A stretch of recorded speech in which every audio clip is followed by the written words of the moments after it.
Good evening, everyone. Thank you for coming to tonight's event. My name is Emma Watts, and I'm a member of the International Affairs Council, a student-led organization here at Idaho State University. The International Affairs Council began in 1970 when Idaho State University students decided to host an International Affairs Symposium, funded through a student activity fee, because they were driven by the same inspiration that fuels me and my peers today: Senator Frank Church's remarkable leadership in international policy. Since then, the International Affairs Council has organized the annual Frank Church Symposium, which attracts globally renowned leaders and experts to Pocatello, Idaho, including Nobel Peace Prize winners, esteemed ambassadors, and distinguished scholars. Clearly, tonight is a small departure from our normal International Affairs Council events, but it provides us the opportunity to delve into the remarkable legacy of Senator Frank Church. Before I introduce our panel tonight, the International Affairs Council would like to recognize and thank the Frank Church Institute at Boise State University, whose partnership made it possible for a distinguished speaker to be here tonight. We would also like to express our deep appreciation to the following community members for their support for the International Affairs Council: Diane Bilyeu, Raina Valentine, and Colonel Paul Briggs, who donated in memory of Jerry L. Robinson, Gary Bills, and Dr. Noah Klein. Please give them a short round of applause.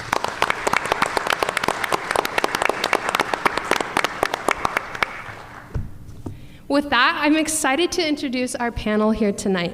First, we have Dr. Kelly Kirkpatrick from the Political Science Department, who brings her expertise in American politics and public policy. Next, we have Dr. Zach Gershberg from the Communication, Media, and Persuasion Department, who brings his expertise at the intersection of journalism, media, and politics. Last but not least, we have Dr. Colin Johnson from the Political Science Department, who brings his expertise in international relations and U.S. foreign policy. Tonight, our distinguished guest is James Risen, a two-time Pulitzer Prize-winning investigative journalist and author. Throughout his career, Risen's explosive investigative reporting has triggered a series of political firestorms, including his award-winning work on warrantless wiretapping and the events of September 11th. He is the author of 5 books, such as State of the War, The Secret History of the CIA and the Bush Administration, and Pay Any Price, Greed, Power, and Endless War. This evening, he is here to discuss his latest book, The Last Honest Man: The CIA, the FBI, the Mafia, and the Kennedys, and one senator's fight to save democracy. This book, co-authored with his son, Thomas Risen, sheds light on the remarkable Senator Frank Church and the Church Committee. It's worth mentioning that James Risen's last 3 books, including The Last Honest Man, have achieved the title of the New York Times bestseller. And we are absolutely thrilled to have him here tonight. Please join me in welcoming James Risen and turning our event tonight to our panel. Thank you.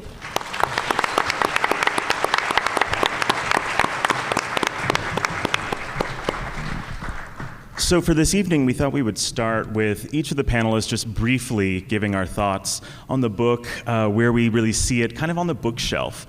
And then we're going to engage in just a conversation amongst the 3 of us. When it came to this book, it seems selfish for only one person to get to talk to James. And so the ability to have different perspectives on the book, this legacy, we figured would be more entertaining for us and hopefully for you as well. So Dr. Kirkpatrick, would you mind starting? Oh, yeah. I didn't know I got to go first. I want to start by saying that I thoroughly enjoyed this book.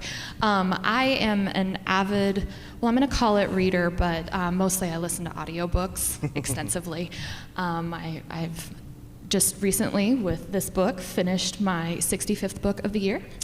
And a lot of times when you're reading a more academic book or you're reading a biography or something like that, it can be really hard to listen to because there's so many facts and dates and things like that. And I have to say that this book was not that in any way, shape, or form. In fact, I was like, am I listening to a really fun fiction book? It's just, I'm not getting any royalties or anything. You should definitely get this book if you haven't, and read it or listen to it. It is an absolute thrill. And I think one of the things that I was really keen on when I was engaging with the book is this idea of leadership and what that looks like. In my presidency class that I teach every other fall, for those students that might be in the room that are interested in taking a presidency class, we often talk about what makes a leader successful.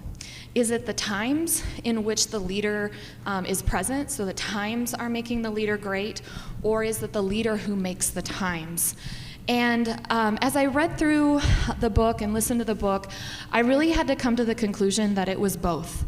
That Frank Church was one of those individuals that had so much enthusiasm and passion and skill with speaking with people that he took leadership into his own hands. Another thing that we often talk about when we're evaluating leadership when it comes to politicians is this idea of predicting future success. And there have been a lot of scholars that have attempted to predict, are certain leaders going to be successful or not? And one of the typologies was written by a man named Barber. And he talked about leaders as having either a positive or a negative orientation towards leadership. And when I say positive, I mean that leader is searching out a leadership position that they're very excited to be a leader, that they feel called to be a leader, versus someone who has a negative orientation towards leadership, taking on a leadership role out of a sense of duty rather than a passion for leadership. And then they also have another component to this typology that is, are they a passive or an active leader? So are they passive in that they react to the things that are taking place around them, or are they active in that they are searching for new ways to improve, different policies to adopt, etc.? And Barber was very successful, although there's a lot of criticism, and any of my psychology friends in the room might want to point some of those out. But Barber's typology was able to predict the downfall of Nixon, so it became very publicly popular. And as I was trying to think through from learning more about Frank Church's life, is what type of leader was he? And I've come to the conclusion that I think he was a very positive, active leader, that he was excited to be in the leadership position, that he felt that he was the type of person that could make the difference that we needed at the time, and that he was very active in seeking out ways to be able to be a contributor to U.S. and also foreign politics. I was especially excited to learn about his passion for conservation, which was something that I don't think we naturally or normally associate Frank Church with, and so that was a lot of fun to learn about. And so I really enjoyed the opportunity to be able to kind of dissect Frank Church as a leader and what type of leader he was and why he became so successful. So I just want to say what a great book. I enjoyed it so much. Thank you. Thank you. All right, Dr. Gershberg. Thank you. Thank you for coming out tonight. Thank you, Jim, for coming to Idaho. I know you're making the tour, which is only appropriate given the book. But I think what I'm struck by, not just with the book and learning more about Senator Church, but also knowing Jim's work. And I can tell you, as someone who's taught and worked in journalism, like Jim is, I don't want to feel awkward up here, but he is an absolute legend. And I think it's important to understand why the potential that democracy has, or the potential that journalism has, is that nothing is guaranteed in advance. In reading this book and knowing some of the things you've gone through in covering the national security state, different presidential administrations you've had battles with to open up information, and I'm struck by, with Senator Church, dealing with the aftermath of the Nixon administration, the Ford administration. I think it really just shows the potential that democracy has, but also that we can't take any of that for granted. It takes people to push in ways in which those maybe in authority don't want to push. And we all rightly are maybe very aware of and very concerned, especially maybe in Idaho, about polarization and extremism. And those are, I don't want to ignore those issues. But I think in terms of reading the book and knowing a little bit about Jim, this is sort of an opportunity to realize that a lot of times with democracy, or even the role of journalism in general, is about the relationship we have as people, as a public, as citizens, in relationship to those in positions of authority or the state. And democracy in journalism has an ability to expose or limit concentrations of power. And that's what Senator Church really devoted, particularly the back half, right, of his Senate career. And I think we see that in your work, Jim, even beyond what you've done here. And that could be anything from financial corruption to abusing the powers of state when it comes to the intelligence services, bribery, all forms of tyranny and oligarchy and all these sorts of things. But none of it comes easy. And it's hard to actually read some of these things. I think as Americans, we sometimes, even the part that I found actually like most appalling was some of the stuff about Chile and ITT and like that, and in some ways, like even learning about Allende and Pinochet, and that's a whole separate sort of thing. But that is the element of the ability to expose and reduce corruption, I think, is something built in. And because power is always going to concentrate itself and try to protect itself. And I think it's very moving that you briefly mentioned Dick Cheney and the minority report he wrote for the Iran-Contra affair. And you didn't use this quote, so I'm going to say it, and you may know it.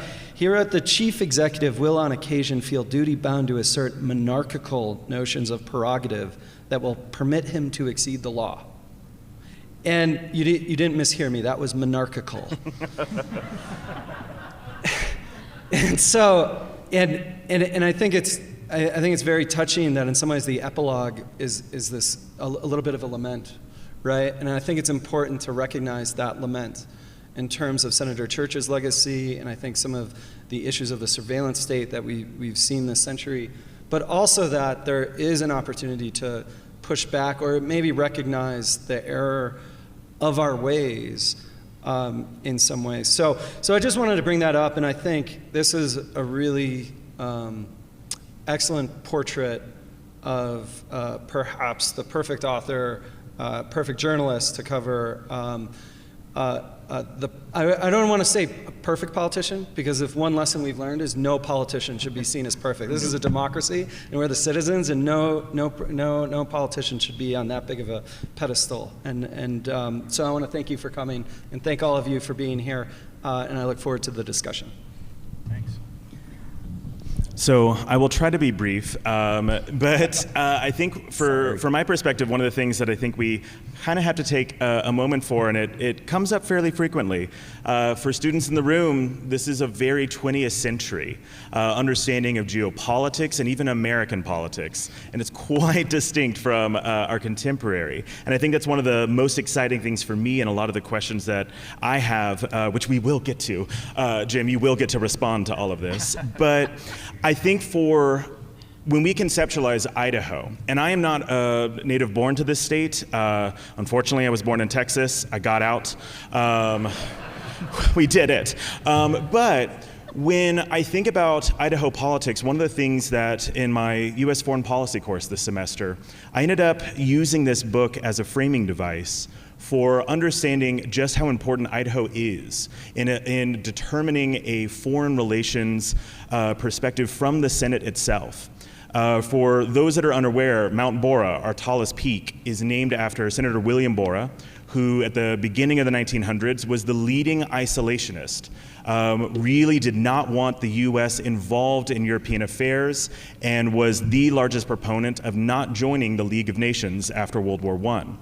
And since then, it has been practically a birthright for Idahoans to have a disproportionate say in our vote in how our senators help articulate a foreign policy vision. And certainly Senator Frank Church's legacy, covered wonderfully in this book, really demonstrates a very awkward moment in the 20th century where post-World War II, the US emerges as really it's an unparalleled moment in world history. We estimate that the US was roughly 70% of the world's GDP immediately following World War II.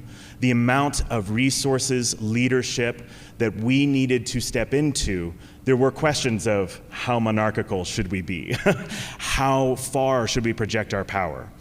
And this is really that era of concentrated power, of questioning what will this democracy, what will we project, how will we act on this international stage with this amount of power?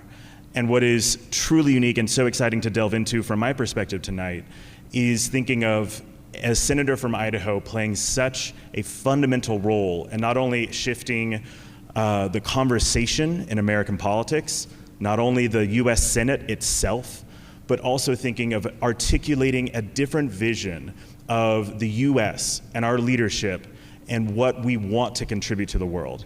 So, we're very, very excited. And it's really a question as to which of us would like to ask the first question to Jim. You got the mic. I have the mic. So, this is perhaps slight pandering. Is this your first time to Idaho? No, I came while I was working on the book. Excellent. But first time in Pocatello. So. Oh, well, there we go. Okay. You have a good crowd. So I'm interested whether, and I really just want to start from the beginning. In terms of this book, were you wanting to write just on Frank Church? What was the starting point? What was the inspiration for this is the figure, this is the framing, this is how I want to go about Oh, that's a really good question. The reason I got interested in writing this book in the first place was I covered the CIA for a long time, and when you cover the CIA and you talk to CIA people, you ask them, well, why do you do things this way? A lot of them will say, well, we've done it this way since the church committee. And then you say, well, why don't you do this anymore? And they say, well, we stopped doing that because of the church committee. And after a while, you realize the church committee was the watershed in the history of the U.S. intelligence community. And a lot of people forgot that over the 1980s and 1990s. It kind of faded into the background. And then I think one of the great ironies of recent history has been that the man who did the most to bring back the memory of Frank Church and the church committee was Dick Cheney, who had been the deputy White House chief of staff in the Ford White House when the church committee was underway, and he tried to stop its work and failed because President Ford didn't want to fight Congress at the time. And then when he became vice president after 9/11, he began to blame 9/11 on Frank Church, even though he'd been dead for nearly 2 decades. And he said that the church committee was to blame for all the failures of the intelligence community, even though the church committee had happened in 1975. And I think for several years, the Republicans and Cheney in particular, and the Bush administration tried to make the narrative about 9/11 about the failures of the intelligence community caused by Frank Church and the church committee. And then when the war in Iraq went so badly, and a lot of the disclosures of the CIA's abuses after 9/11, like torture and domestic spying and black sites and everything started to come out, people realized, well, if Dick Cheney didn't like Frank Church, maybe we need a new church committee. Maybe Frank Church wasn't such a bad guy after all. And so inadvertently, I think Cheney kind of revived the memory of the church committee. And today, I think one of the great, amazing facts is that, I think Frank Church has had a great afterlife, kind of like Elvis, and he's now we have the very odd position of both parties, for very different reasons, saying we need a new church committee. And the church committee has become part of the political lexicon in America, to the degree that anytime there's a scandal in Washington and people think we need a big investigation, they say we need a church committee.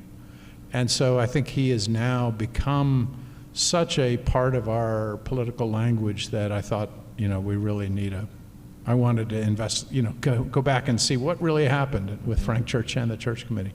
The biggest struggle I had was, at first I thought I was going to write a history of the church committee. And then as I got into it, I realized I also have to learn about Frank Church. And the biggest struggle with organizing and writing and researching the book was how to do both a biography of Frank Church and a history of the church committee. And I hope I did it right. That was a real hard. That was hard. It took a while. But I learned the reason I think it ultimately worked was Frank Church's life really, all of his life up to that point really led to the church committee. And I think the church committee was the ultimate achievement of his life. And I don't think he would have led the committee in the way he did if he hadn't had the kind of life he did and the career he did before that. So, be happy to answer any questions. I have a question, I guess, going off of that and the church committee and its legacy, reading this book. I don't know, in your writing, I know sometimes in my writing, or if anyone's watched a historical movie or read a book, and you know how it's going to play out, but you're reading and there's like little bits of hope, and like you're reading nonfiction or watching historical fiction, and you just want it to. It's like, no, don't worry about that promise you made to Mike Mansfield that you wouldn't run for president until the committee was over, or no, just beat Carter to the punch, or no, just go really negative on Steve Sims, right? Or so I'm curious in writing this. And knowing that you were personally involved in some of the aftermath of some of this with the Bush administration and even the Obama administration, which we could talk about, it's like, did you find yourself ever sort of wanting it to play out different, or imagining what that would have looked like? Yeah, I do. I think, to me, you've got to really look at Frank Church's career and life, and then to understand why he did just those things you were just talking about. Like, he almost came out of the womb like the smartest kid in Boise. He was like in junior high school when he wrote a letter to the editor of the Capital News, which doesn't exist anymore, I don't think, in Boise, demanding that people understand William Borah better. He didn't like the criticism of Borah, and the editor of the newspaper had to make sure a 14-year-old kid really wrote this letter.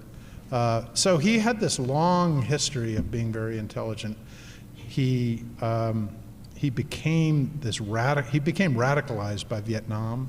He was a conventional Democrat who completely changed. I think, to me, he is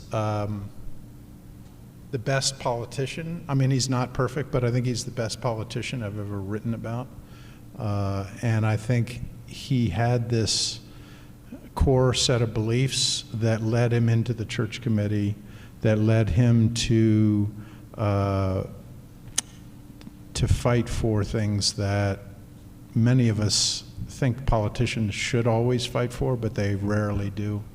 And I think that, to me, is at the heart of church. He was deeply politically ambitious, and so I think that was his biggest flaw. And there's a Shakespearean quality, to get back to your point, there's a Shakespearean quality about the moment when he meets with Mike Mansfield, the Senate Majority Leader, who finally says if you become chairman of the Senate, of this committee that investigate the CIA, you can't run for president. And Frank Church had already secretly decided to run for president, and he told him, oh, don't worry about it. And depending on who you listen to, he either told Mansfield, oh, I won't run for president, or he told him, I won't run for president while the investigation of the committee is underway. But I think there was a Shakespearean quality because he never resolved the two sides of him. He had a deeply politically ambitious side, which I think his wife Bethine fueled. She was the daughter of the governor of Idaho and was even more ambitious, I think, than he was. And he couldn't resolve that with this much more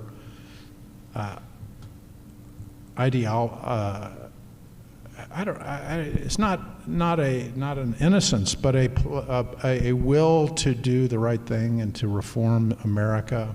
He was a radical who believed that America had become a militaristic empire and the national security state had to be reined in.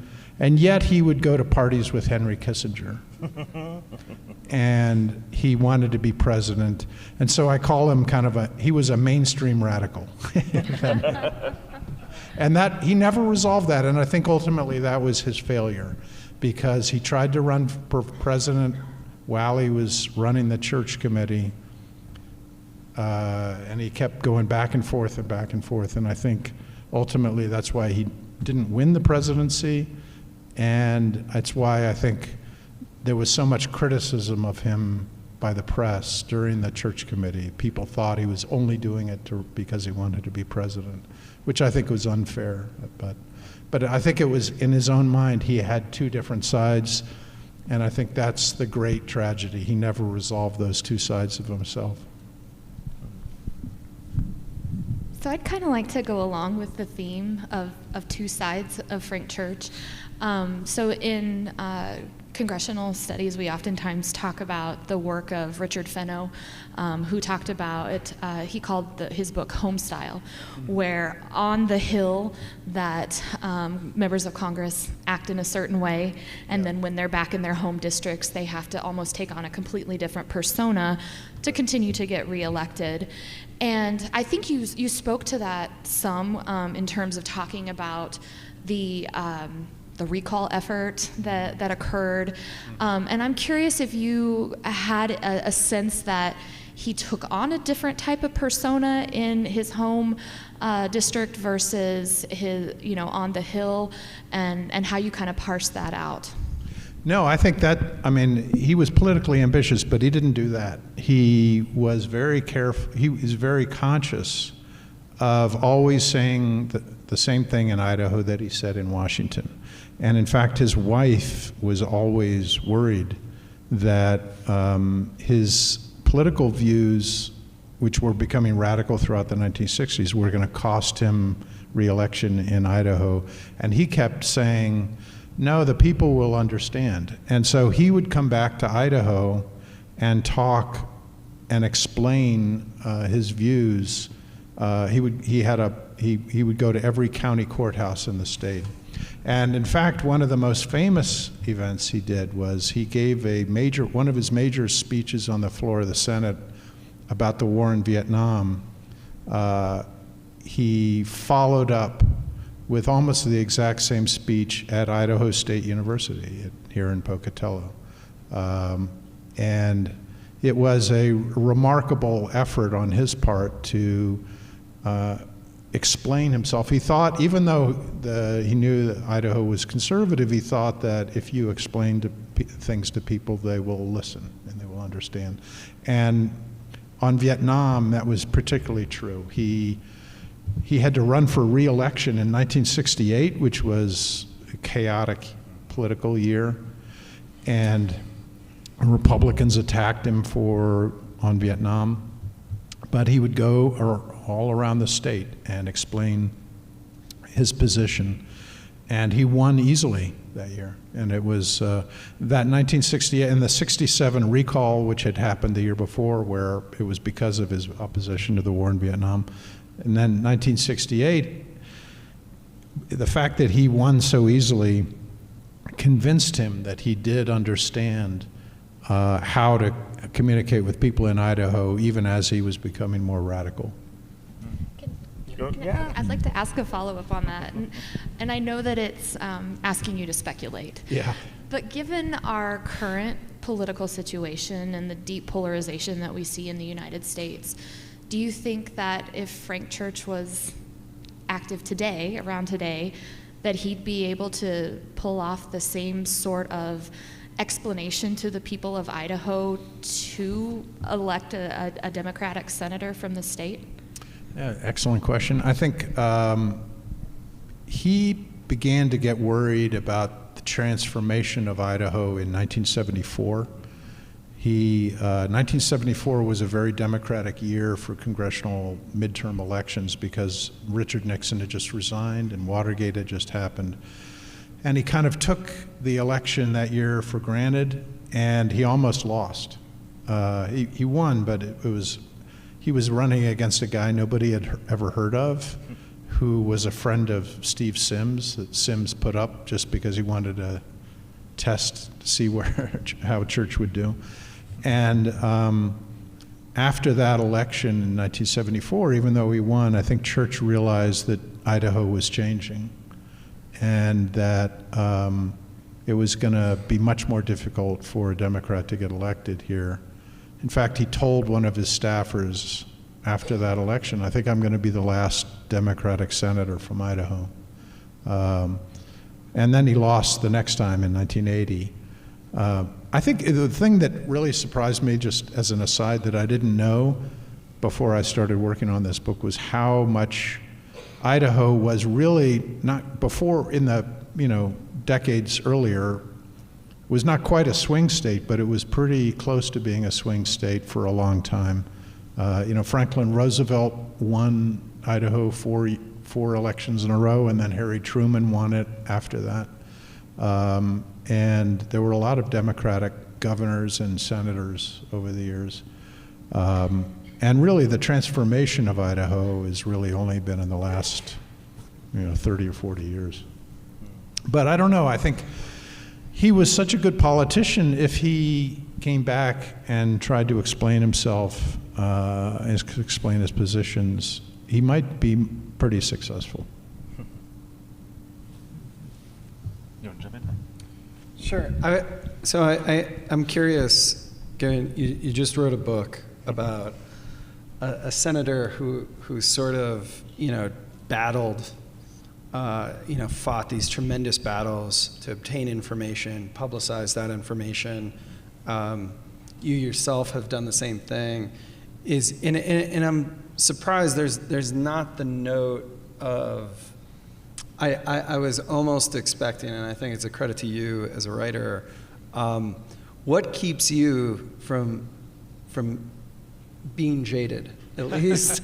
I mean, just knowing that, I want to scream, reading this, and knowing what you went through, having to go to the Supreme Court, and, not just the Bush administration, but the Obama administration, and dealing with intelligence services, and I'm just curious, because you always, just as a writer, you have a very fluid pace, and it's not, we have a lot of really great investigative journalists who can become histrionic almost, and really take it to, and I understand, because it has to drive you bats sometimes. Right. And so I'm just curious, the level of control you show in prose, and in even knowing what you went through and what Senator Church went through, in your composure, was it just, did you edit and delete a lot of stuff out that you really wanted to get in? Or, is it, are you just able to stay sort of calm under pressure? Oh, thank you. I appreciate that. No, actually, I think, to be honest, the last two books before this were really cathartic for me. The book State of War, which was about the CIA in the beginning of the War on Terror, and then Pay Any Price, which was my last book, which was all about the corruption of the war on terror. And I wrote about my own case to some degree in that book. And that book I wrote while the government was coming after me for state of war.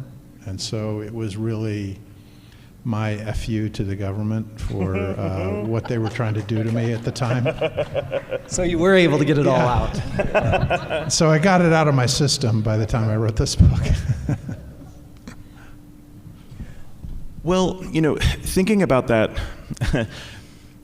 the audience is one of the things that I was always interested in, because like you said, the book is trying to do a biography of Frank Church, but also a history of the Church Committee and how the White House responds, how the Senate responds, the public, nationally. There's a lot of audiences for Frank Church to direct himself to. And you're saying that, between the cameras for national TV versus a courthouse here in Idaho presenting the same message, I'm interested to kind of hear about how, I doubt that message was universally received in that same way, because he is a political upstart. His ambition is pushing against people where he might be doing the work that they want done, but does it have to be this person? Right. So in writing the book and trying to present this history, how do you handle the number of audiences that Frank Church is responding against and to? Well, that was one of the, as I said earlier, the hardest part of writing this book was trying to look at both his life, his political career, and the Church Committee. I think I became drawn more and more to his life as the center of gravity of the book, because I found it so fascinating to dig into the life of someone who is not well known to history, really. And I felt like it was almost an injustice that so few people remembered him. And I guess if you're looking for like the fire that I had, it was about that. I felt like I was helping to bring him back to life. And I felt he was such a great man, or at least a good man, that I guess the anger I was feeling while I was writing this was that the only biographies people read are about the founding fathers or about presidents. Yep. And I thought, that's ridiculous. Mm-hmm. There's so many other great Americans to write about. So that really drove me to understand there are certain people in American history who are largely forgotten, who at one point or another have kind of stood at him and said, no, you can't get away with that. And I'm going to, in Frank Church's case, he said, no, we can't have this rogue intelligence community that can get away with whatever they want to do. I'm going to try and bring them under the rule of law. And that is such an important achievement in American history that we don't even realize how important that is to our lives today. You know, the idea that there is a deep state that Donald Trump keeps talking about is a conspiracy theory today. And the reason it's a conspiracy theory and not reality is because of Frank Church. Frank Church brought the intelligence community under the rule of law. The Church Committee forced reforms and legislative changes that make Donald Trump's arguments fallacious. And I think that's a really important achievement for somebody that should be remembered. Yeah, go ahead. So I really like that you talked about like the fire that got you going. Yeah. As I was reading the book as a very strong feminist, I was super excited to read about the influence of his wife. Yeah. And it, as you spoke about earlier, her political ambition, I think, was certainly rivaled, if not exceeded his. Yeah. And for those who haven't had the pleasure of reading the book yet, I was wondering if you could talk about her a little bit more and her influence, and and clearly I appreciated how much he listened to her and made a space for her and her opinion. So if you could talk about that, I would be fascinated. Yeah, no, that was a struggle for me as a man to understand her. And at first, I have to admit, I was not, I didn't understand how important she was. But then everybody I talked to who knew them always talked about her. And so I realized, well, I better figure this part out. And luckily, she wrote a great memoir right before she died. And it's one of the best political memoirs I've read in a long time. And it was no holds barred. And so that helped. And then she gave a lot of interviews that were actually at Boise State's, has Frank Church's papers. And so there were a lot of ways you could, once you start reading an interview of her, her voice blares from the page. Frank Church once, there was a great quote I found where Frank Church called her a volcano. And he said, "I love you as a volcano." And she admitted in one interview that I get mad, sometimes I can't control my anger, but it's because I'm so deeply invested in Frank Church's career. And so it was really interesting. She would every day call the staffers in Frank Church's office and tell them what to do.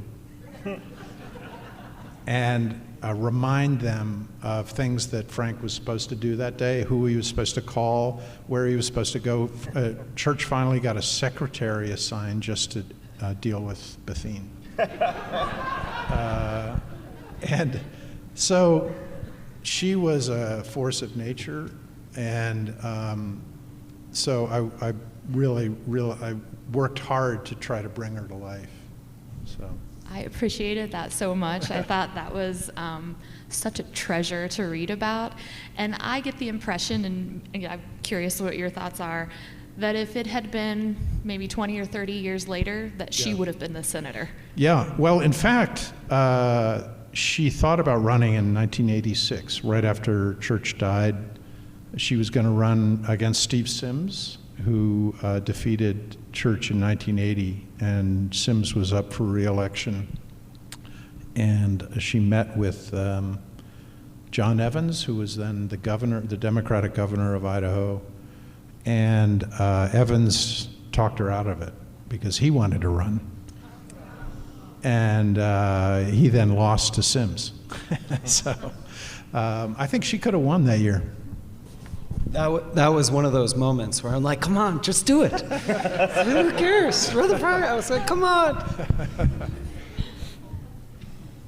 Well, and so in thinking of just that, I'm intrigued by some of these things left out, some of the anecdotes that you come across it and you want to write it in, but it has to be a tangent if you're going to write it in, because you have a lovely flow throughout the book. What are some of the or do you have some anecdotes or tidbits you discovered in the process of research that illuminated the man or the times that just didn't quite fit in the book? Oh, there are a million of them. I figure. Yeah. And there were so many stories related to the church committee in particular, so many things they investigated, and so many tangents that I started going down on those that I just had to cut back because the investigations were really even more wide-ranging than I wrote about in the book. One of my favorite story about the church committee is it's one of those things that you can't make up and should be a movie. I could have written another couple chapters about, and that was, I will just be patient with this because the story is really good. So, and I always want to tell this story because it's my favorite story, if you don't mind. The first thing the church committee investigated when they began their investigation of the intelligence community was the CIA's had formed an alliance with the mafia to kill Fidel Castro. And this is in 1960, and the CIA hired a former FBI agent named Bob Mayhew to contact the mob, get the mob involved, and then run this little team to kill Castro. And Mayhew contacted a guy named Johnny Rosselli, who was a mobster in Las Vegas. And Johnny Rosselli,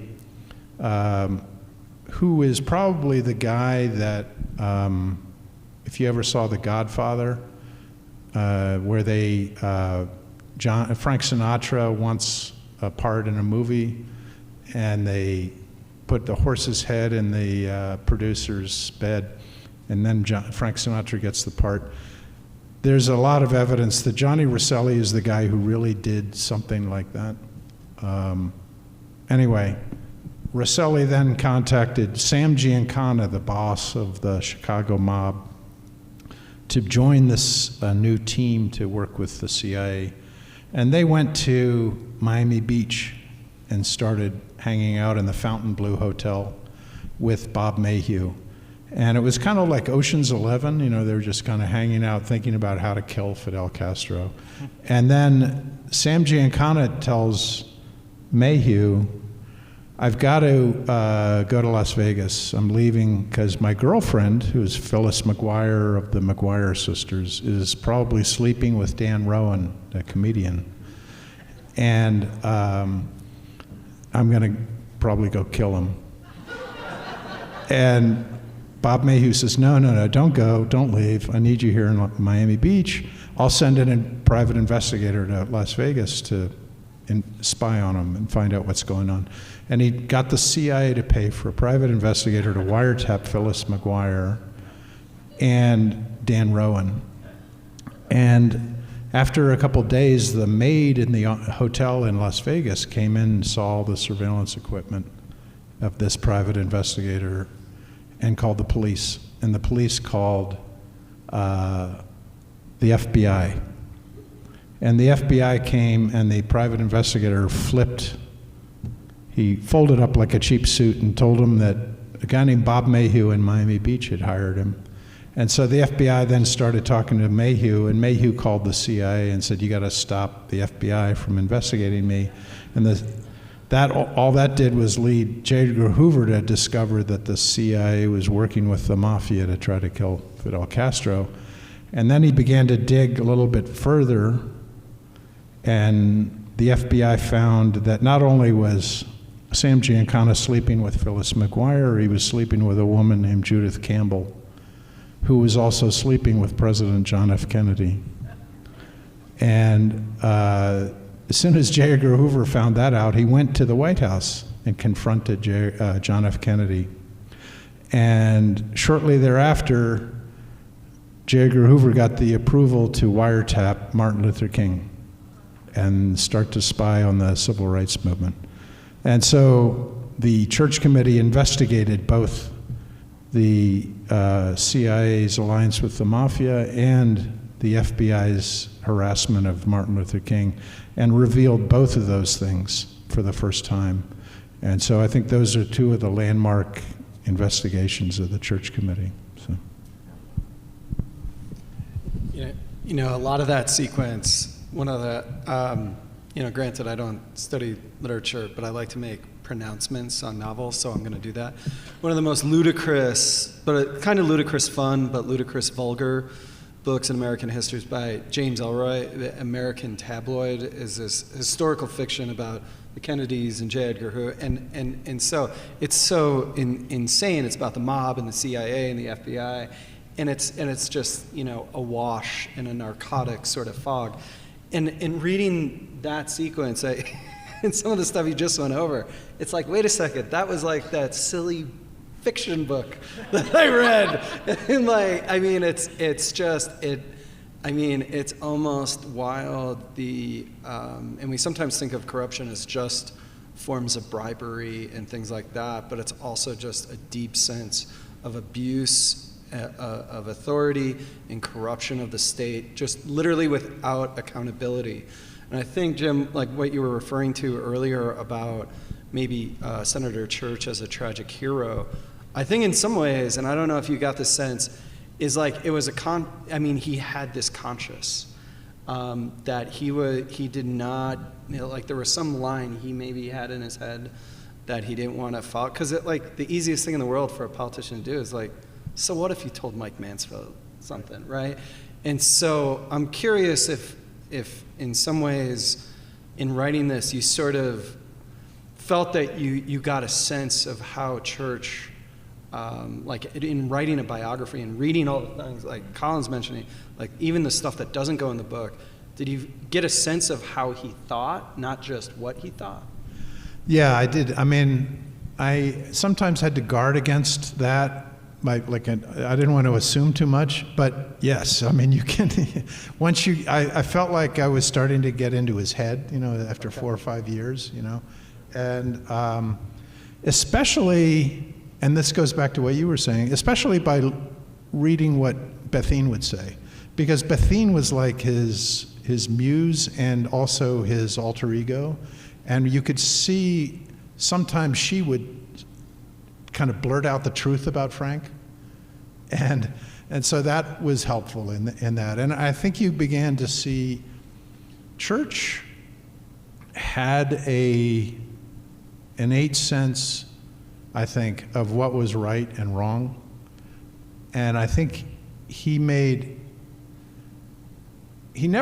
there's nowhere where he says this, but I got the sense pretty early on that he never cared about money, and that he looked down on people who cared a lot about money, and that he didn't understand anyone who came to Washington looking for money, and that really came to me not through anything he said, but it really through what he did. And I think that's the way a good leader operates, is by deeds rather than words. And I think that that comes through. One of the things, he lived in the same small house in suburban Maryland and Washington his entire Senate career. He never got a bigger house. He had virtually no money. One of the most remarkable documents that I found was when he was being considered to be Carter's vice presidential running mate in 1976, he had to do a financial disclosure form for the Carter campaign.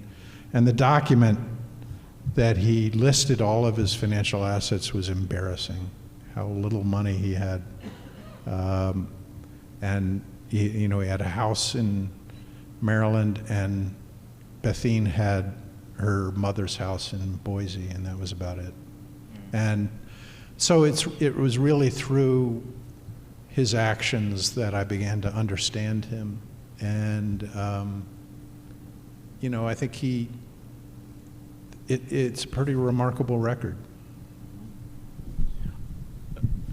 So one of the things that I enjoyed so much as, Zach is talking, were you able to kind of get an idea of how he thinks? And I loved all the insights into his personal life, which I think really shaped who he was, from his battle with cancer to his estrangement with his son for a time.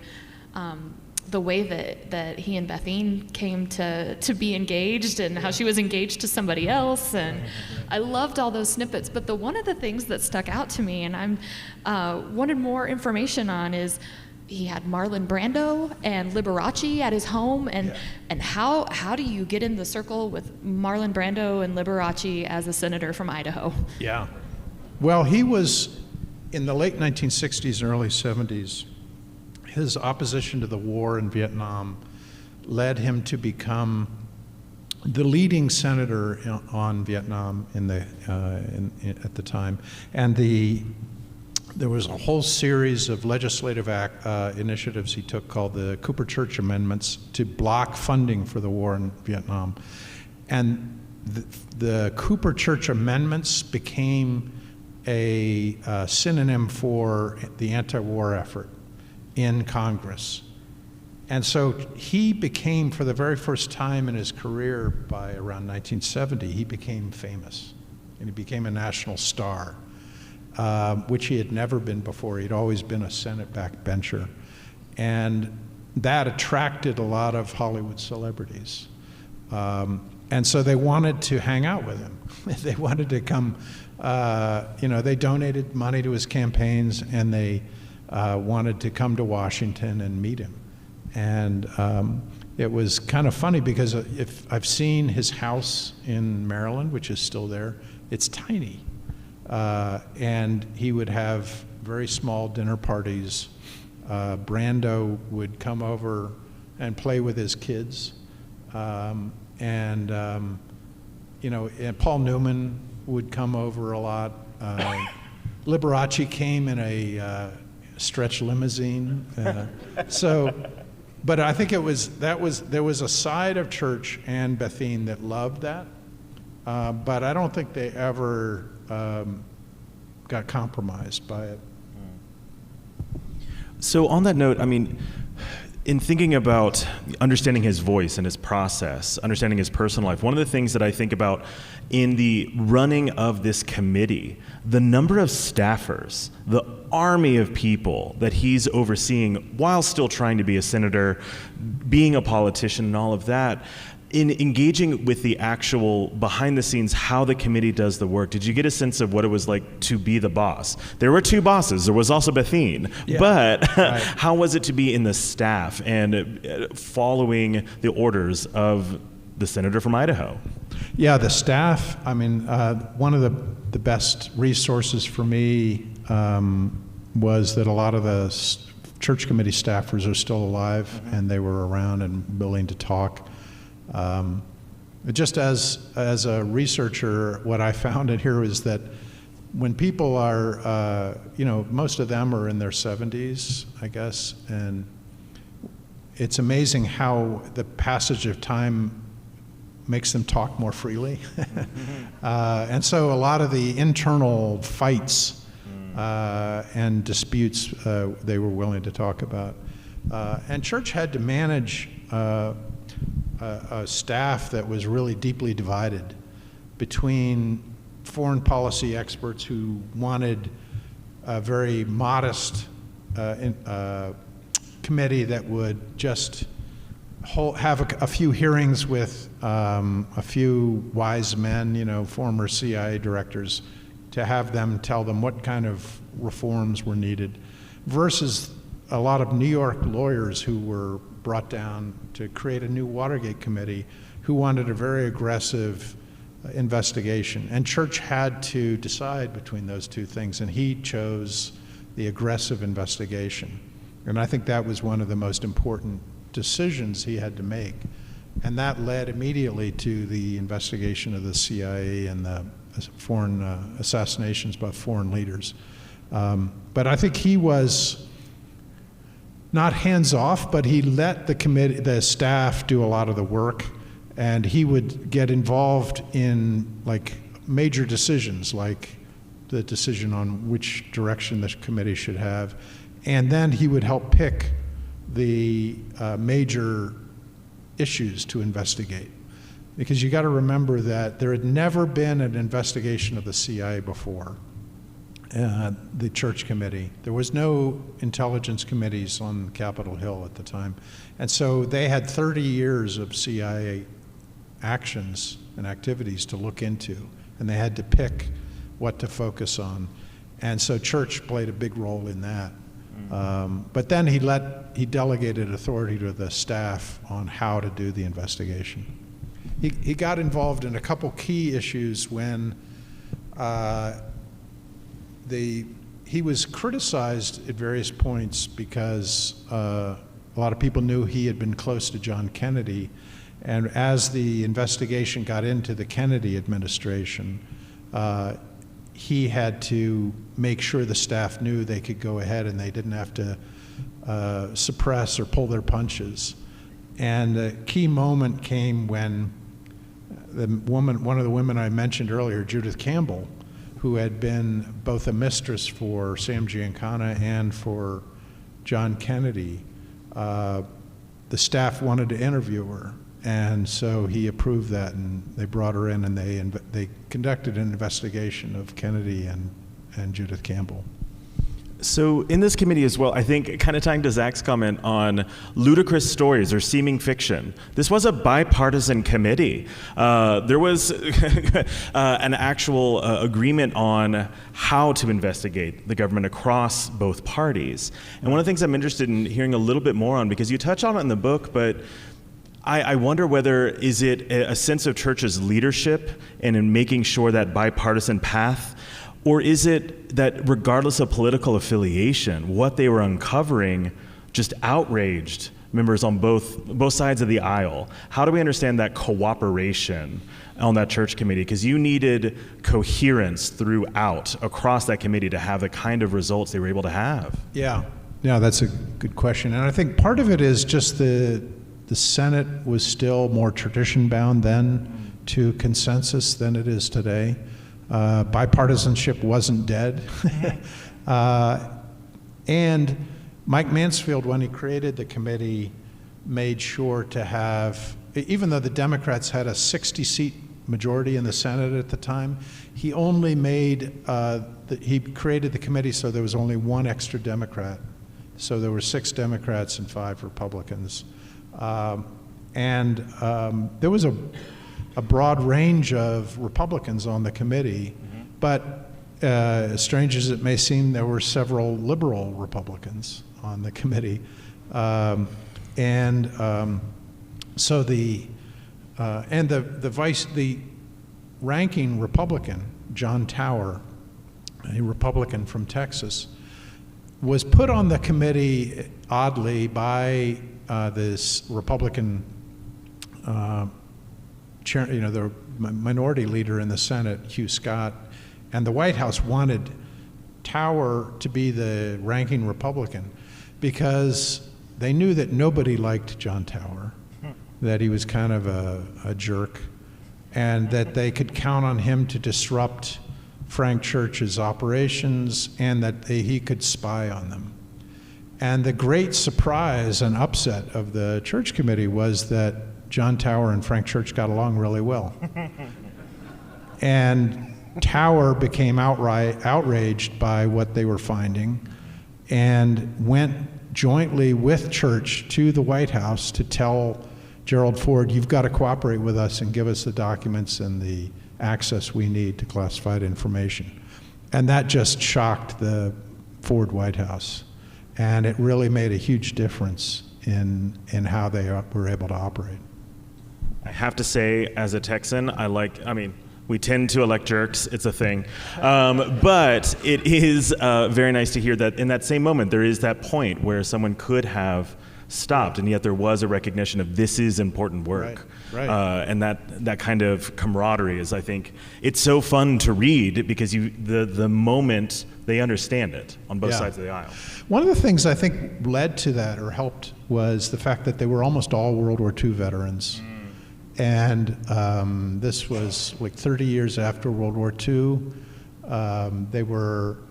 They had a pragmatic sense about intelligence. I don't think they were intimidated by intelligence the way other people would be because they understood what war was like, so I think that made a big difference. While we're on the topic of them being veterans, can you talk a little bit more about his service in China during World War II? Sure, yeah. Yeah, Frank Church was funny. His brother was a career Marine officer, but Church was really a civilian at heart. He was still in high school when Pearl Harbor happened, in high school in Boise, and he was planning to go to Stanford, and he went through with his plans to start at Stanford after Pearl Harbor. and then after 1 year decided to join the Army. And by the end of the war, he had become an officer and an Army intelligence officer, and he was assigned to China, where the U.S. Army was helping the Chiang Kai-shek nationalist Chinese regime fight the Japanese. He was only 20 years old, and he was an officer, and he was a low-level intelligence officer until one day when the guy who briefed the commander of the overall commander of the Chinese Combat Command of the U.S. Army couldn't do the daily briefing for the commander, and they went around saying, can anybody do the briefing today? And Church said, yeah, I could do it. And he went in and did so well that the other guy never got his job back.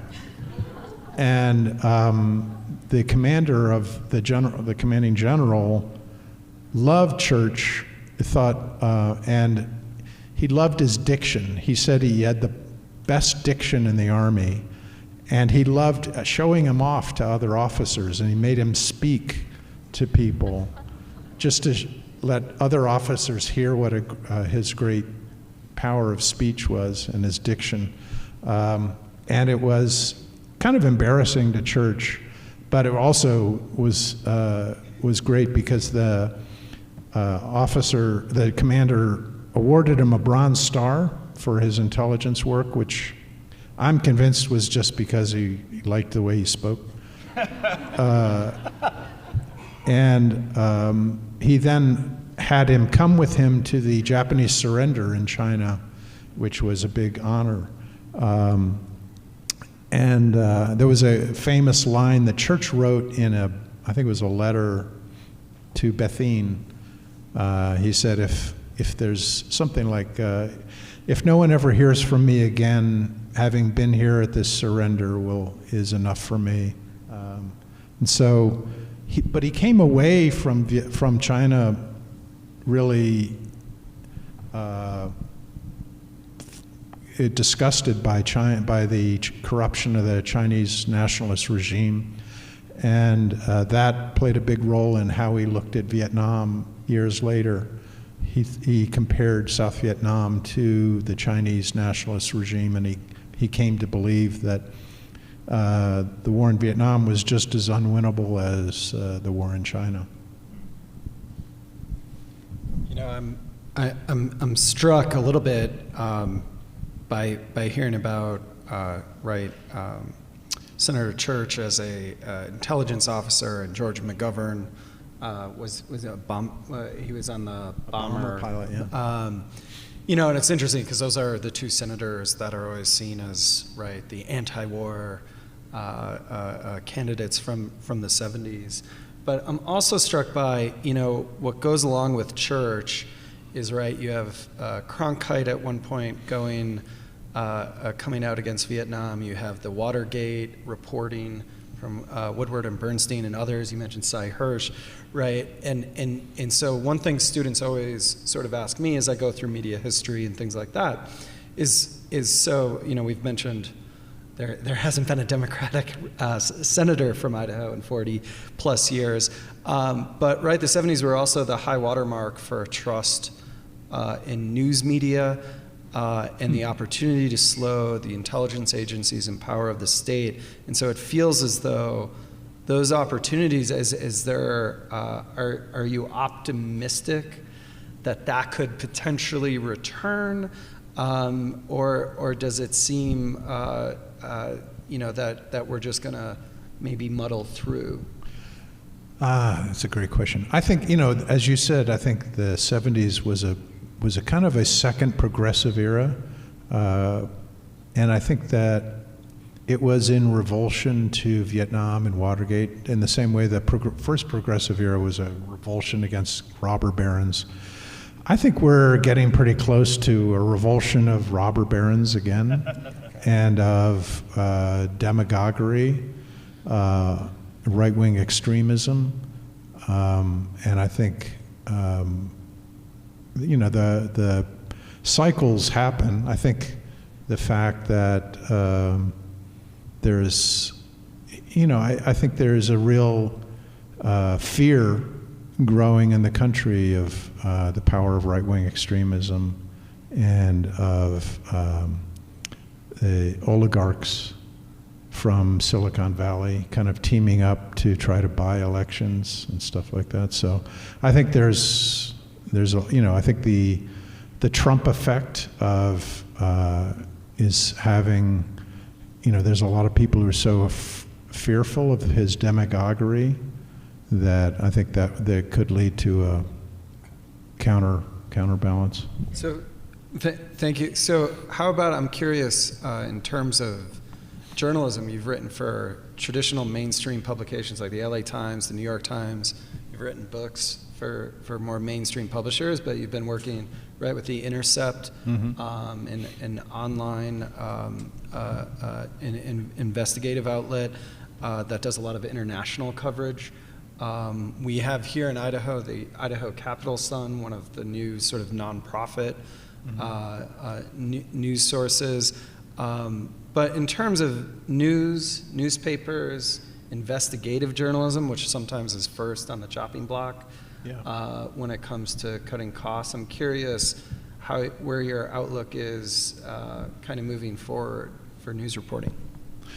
That's a great question. I'm now increasingly optimistic in some ways, and hopeful that things can be improved. I'm starting to teach briefly, part-time at the journalism school at the University of Maryland, and I see really smart kids come through there, and so the idea that there's something wrong with the new generation of journalism students is just not true. And I also think that there are, online, the ability to kind of scrape the internet for information that you can put together, kind of build a mosaic of a story, kind of like the way Bellingcat now does with, the Russia and stuff like that, is a really powerful new tool that is kind of inexpensive it's not as expensive as traditional investigative reporting. So that's good to see, and I think that can lead to a resurgence in more traditional, interview-based investigative reporting, and I think there's a kind of a diaspora of investigative reporters out there that can come back together. So I'm fairly hopeful. So I love that you're going into the classroom now, and I think that's so great for our students to be able to learn from someone with experience like you do. And I have a similar perspective that whenever I look at the world and think, oh my gosh, where are we going and what's happening, that my hope comes from the students in the classroom, and I look at it and I'm like, we're gonna be okay, because the students are so great. And so along that line, if we have any budding journalists in the audience or aspiring writers, can you tell us a little bit about what your process is like? Because I'm picturing some sort of like crime board with like pieces of yarn and string tying things together, and this is such a huge undertaking. Like, where do you start? I think I would almost be petrified to not even know where to begin. Oh, no, I wish I was that organized. No, I'm not. I'm really disorganized, and that's one of my problems. I have to, what I try to do is I am old-fashioned in the way I operate, and I just try to do, before I decide what a book or a newspaper story is going to be, I try to just start talking to people. And I think that's one of the things I've tried to teach young reporters who I've worked with, is that, well, this is kind of an inside journalism joke, but the best reporters have to be a jerk to their editors. And by that I mean you have to tell the editor all the time that you need more time, and the story's not ready. And you even say that when you don't have any story at all, because what you really need to do is just go talk to people.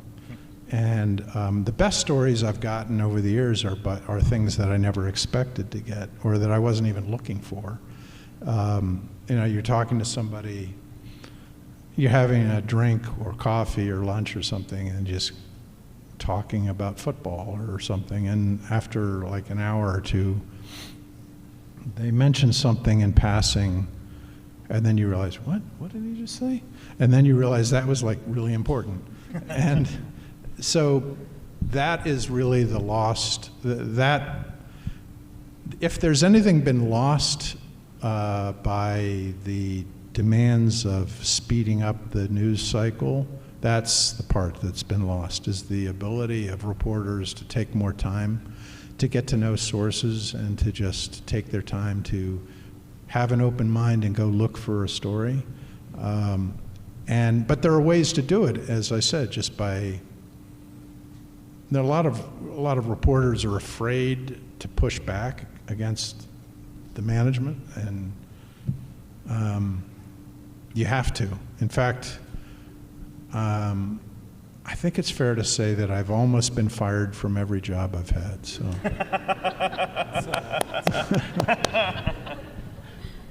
For this reason.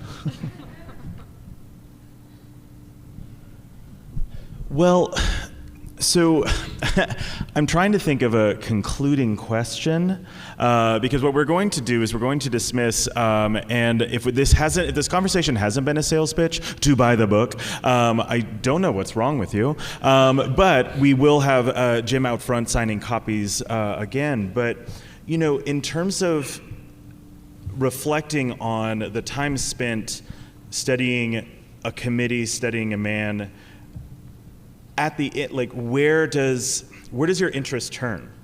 Because you're right, one of the things that I found so compelling about this book is it depicts a Congress and American institutions asking very big questions of themselves.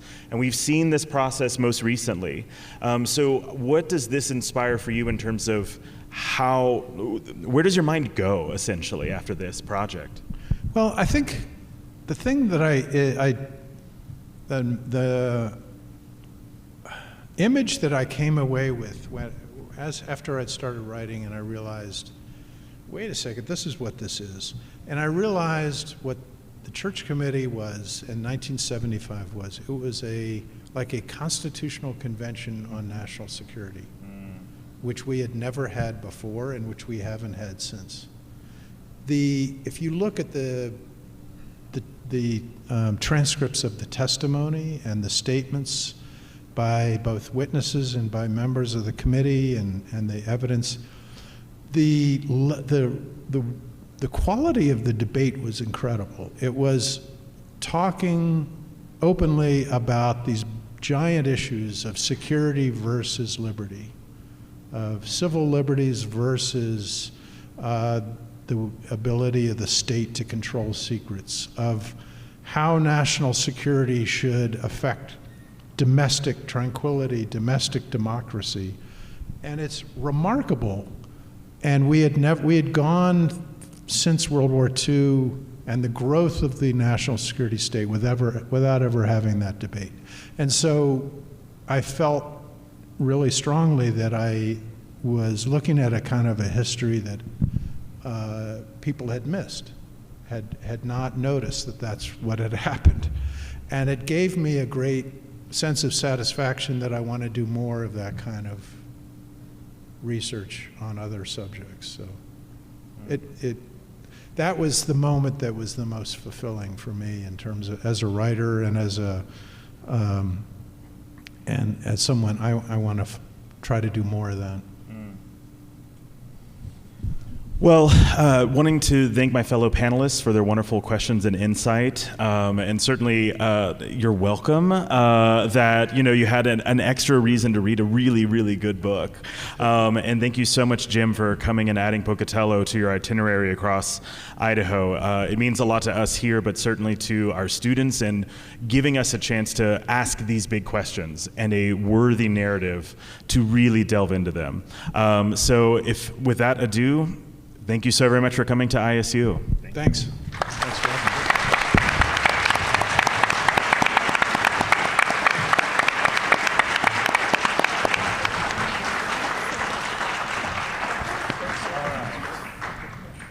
me. We'll do a quick photo, and then we'll dismiss Jim to the front again to face an adoring crowd.